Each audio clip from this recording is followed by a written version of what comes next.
सभापति महोदय, इस देश के किसानों को उसकी मेहनत का उचित दाम मिलना चाहिए। इस बात से इनकार नहीं किया जा सकता है।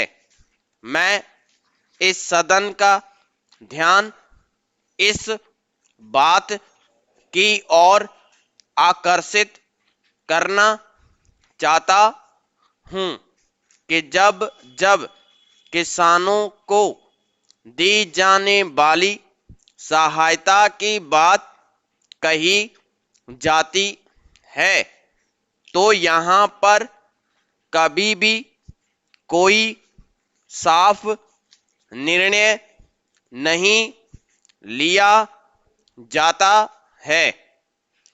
आश्वासन तो बहुत दिए जाते हैं कि हम किसानों को उनके द्वारा पैदा किए गए अनाज का उचित मूल्य देंगे, उन्हें खेती में काम आने वाले सामान को उचित मूल्य पर देंगे और उन्हें वे सब सुविधाएं देंगे जो शहरों में रहने वाले लोगों को मिलती है।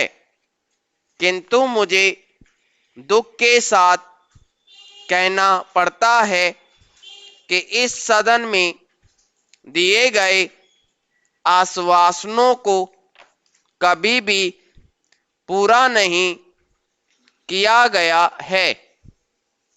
कई बार किसानों को बाढ़ से या सूखे से बहुत नुकसान उठाना पड़ता है। उस समय सरकार की ओर से उनको पूरी सहायता नहीं दी जाती है।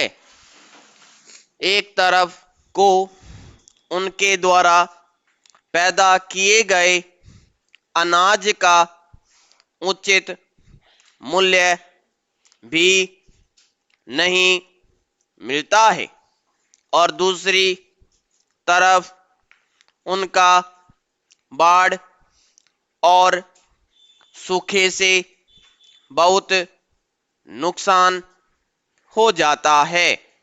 ऐसी स्थिति में हमारे देश के किसानों को बहुत कष्ट उठाने पड़ते हैं। पैरा श्रीमन महाराष्ट्र में किसानों के आंदोलन की बात हम सुनते आए हैं।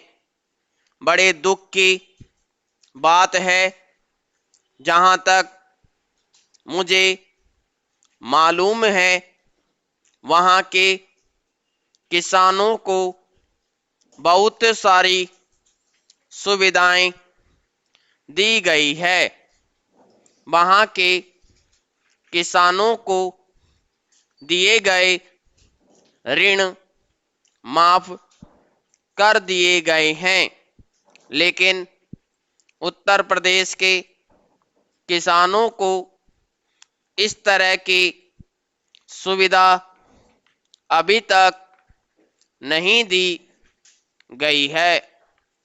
मैं महाराष्ट्र के किसानों से निवेदन करना चाहता हूं, जो कुछ उनको दिया जा रहा है उससे उन्हें संतुष्ट होना चाहिए और देश के विकास में पूरी तरह से हिस्सा लेना चाहिए।